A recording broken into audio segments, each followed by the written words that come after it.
Assalamualaikum warahmatullahi wabarakatuh. Salam sehat untuk kita semua. Nah, saya sekarang ada di Lampung, Bandar Lampung ya. Bandar Lampung. Dan ini saya mampir silaturahmi ke teman saya, teman kuliah ya. Teman kuliah, kebetulan kampung juga ya istilahnya tetangga desa. Tetangga desa. Saya Talang ya, beliau ada di Suradadi. Suradadi, Iya. persisnya di Jati Bogor. Bogor. Namanya Profesor Dr. Haji Abdul Syukur MAG. Nah, ini beliau lulusan IAIN, Institut Agama Islam Negeri Syarif Hidayatullah Jakarta. S1, S2. S1, S2 dan S3-nya S3. jadi UIN. Kalau saya cuma S1 di UIN, S2-nya di tempat lain.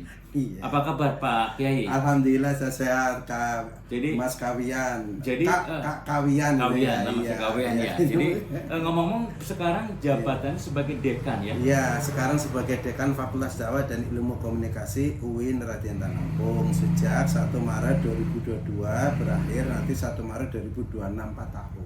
Jadi sejak kapan mengajar di IAIN UIN iya. Raden Intan ya? Iya, ngajar di IAIN dulu namanya IAIN Raden Intan. Saya ngajar sejak tahun 96. Walaupun saya kesini cabut karena sudah pengalaman mengajar di Jakarta.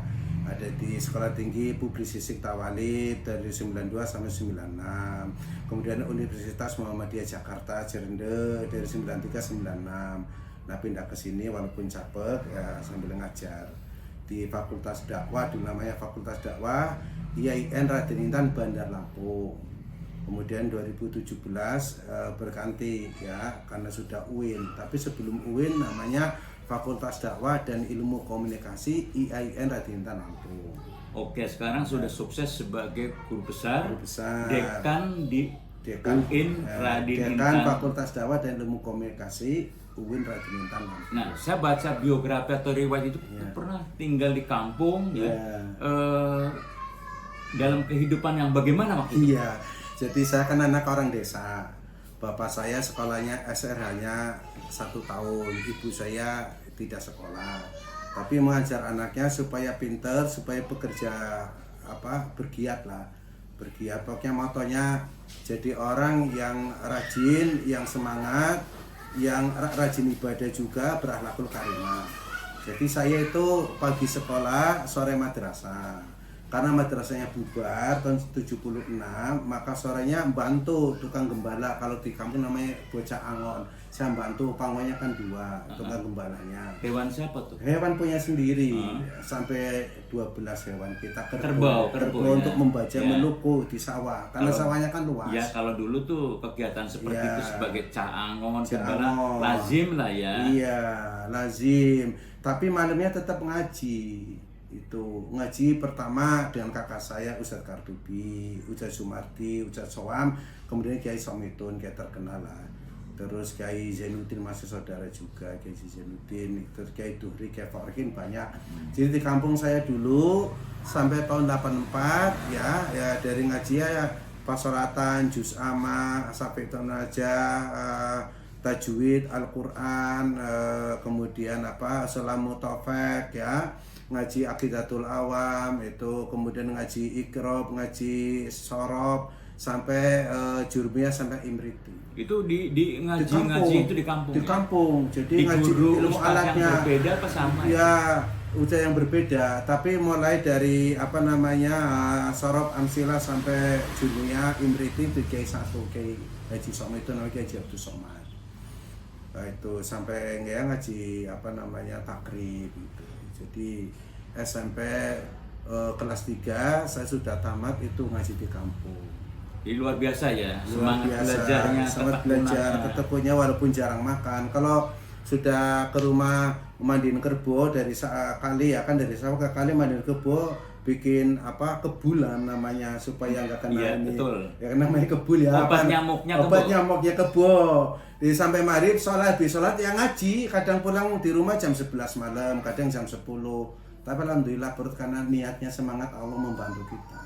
Kadang-kadang sudah gitu sudah belum makan, kiainya suruh kemit itu ngisi kolam, kiainya kan kosong ya, kadang 3 orang Di musola, di masjid? Bukan, dari masjid Nah. sampai ke rumah kiainya ya jaraknya sekitar 100 meter lah. Ngisi kolam. Ngisi kolam.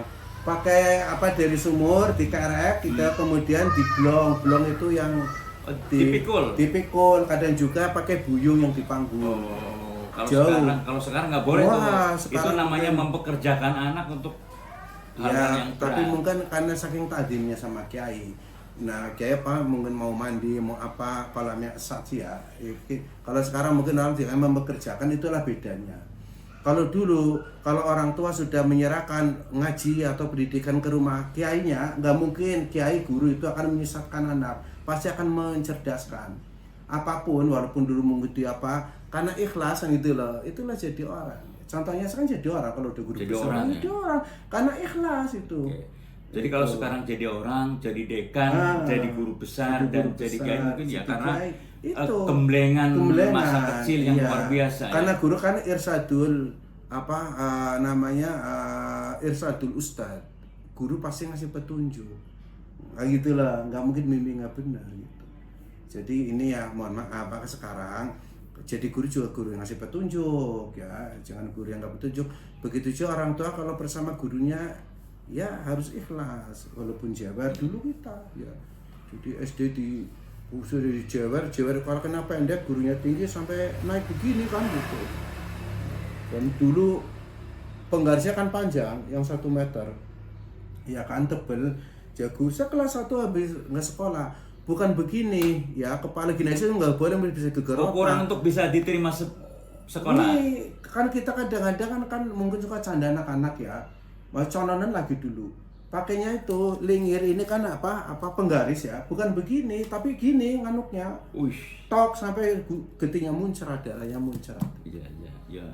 Itu kalau kita pakai ukuran sekarang ya, itu kan sebagai satu tindakan kekerasan terhadap anaknya. Cuma ya, kalau tapi kita zaman dulu mungkin karena guru juga psikologi kurang paham, tapi mungkin ikhlas mendidik ya, jadi kagak ada dendamnya. Itu. Oke, kemudian tahun berapa ngajar di IAIN Raden Intan, Lampung? Tahun 96 saya mengajar, walaupun statusnya masih caper tapi sudah mengajar karena ya sudah magister sih ya. Kan gitu, magister walaupun belum ijazah tapi udah selesai kuliah itu. Nah, 96 itu mulai mengajar, 98 saya menjabat jadi sekretaris jurusan manajemen dakwah, merangkap PLH pelaksana harian Kajur manajemen dakwah. 99 menjadi sekjur komunikasi dan penyiaran Islam KPI sampai 2000. Nah, 2000 saya S3 kan gitu kan. 2021 diangkat jadi senat fakultas. 2022 ya ikut 21 22 berdira pasca sarjana, saya termasuk ikut yang membidangi itu. Kalau guru besarnya di bidang ilmu apa? Nah, bidang ilmu sosiologi dakwah. Sosiologi dakwah. Sosiologi dakwah. Bukan komunikasi dakwah. Bukan sosiologi apa dakwah. Mungkin bisa dijelaskan sosiologi dakwah sama komunikasi dakwah. Iya, jadi kalau sosiologi kan objeknya adalah masyarakat, social fact, fakta-fakta sosial. Nah, dakwah kan bersentuhan dengan masyarakat. Pelaku dakwah namanya dai, ya, sasaran dakwah namanya mad'u. Nah, bagaimana terjadi kemitraan, interaksi sosial yang komunikatif lah, kalau bahasa yang kooperatif lah. Jadi kemitraan. Jangan sebagai dai menjadikan mad'u jamaahnya itu kayak patron ya, karena patronisme jangan gitu. Jadi menjadi kemitraan. Itulah sosiologi. Tapi kalau komunikasi dakwah itu bagaimana proses penyampaian pesan dakwah gitu, beda supaya antara pesan-pesan disampaikan oleh dai pelaku dakwah kepada jamaah atau mad'u ada kesamaan makna gitu.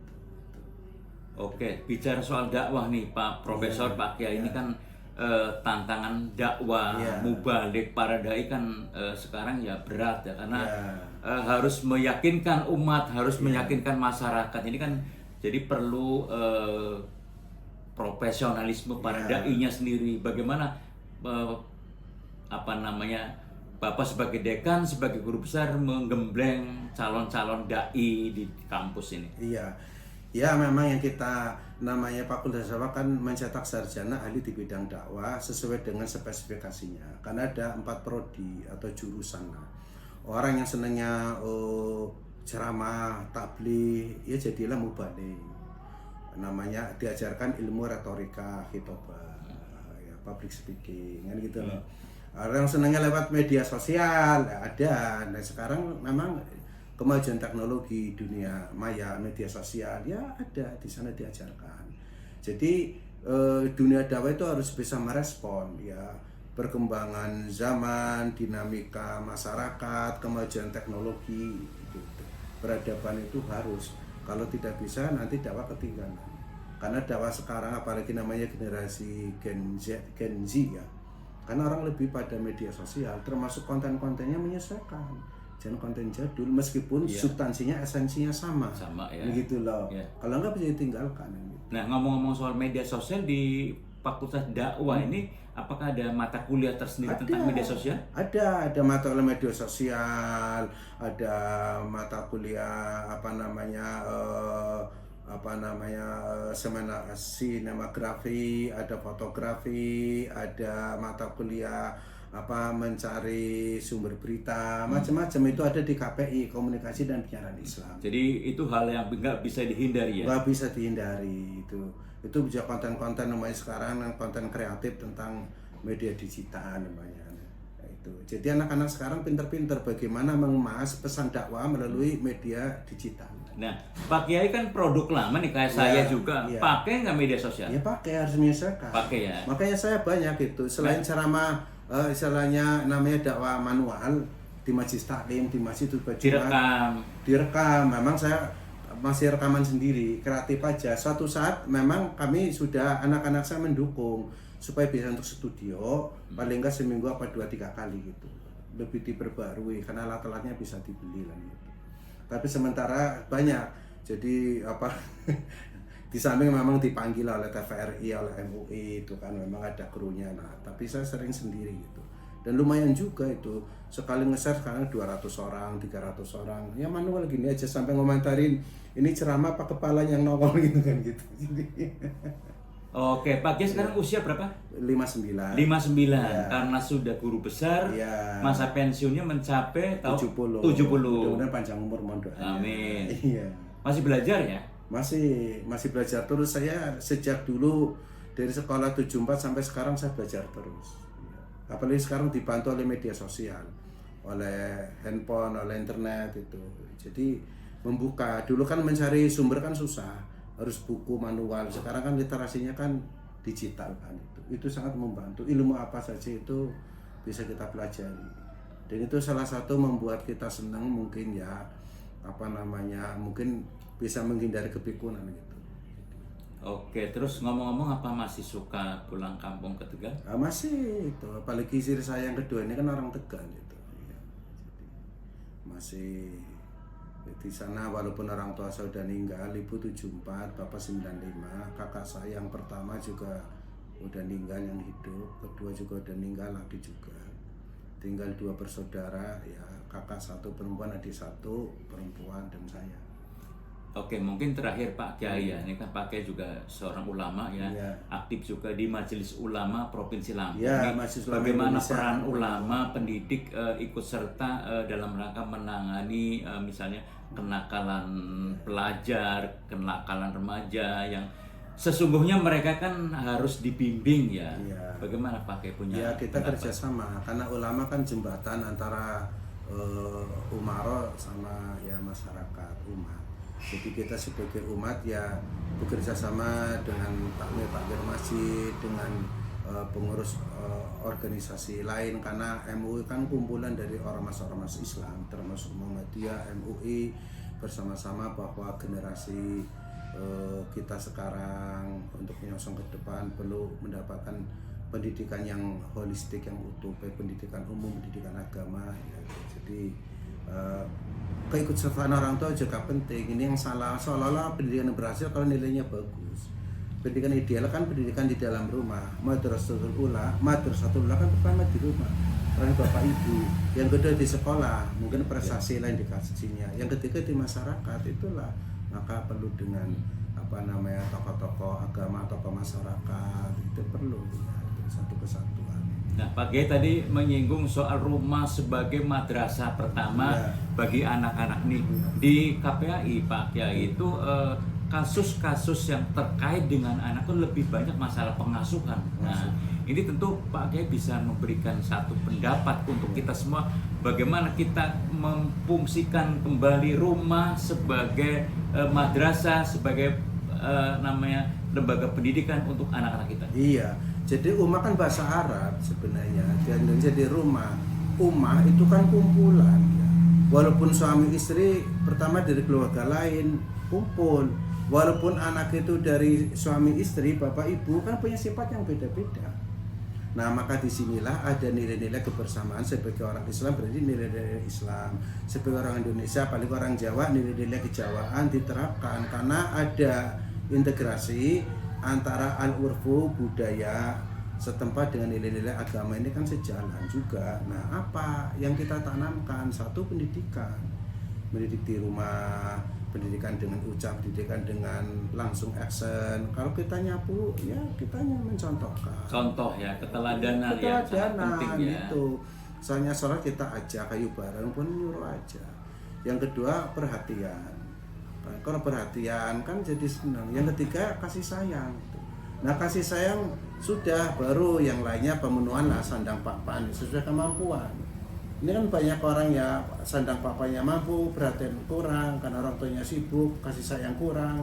Karena ada dulu di Jakarta ketika diwawancarai, ditanya, "Bapak ibumu masih ada?" Nggak tahu. Katanya sana anak yatim, piatu. Dan karena bapak ibunya pagi habis subuh sudah berangkat, anaknya belum bangun.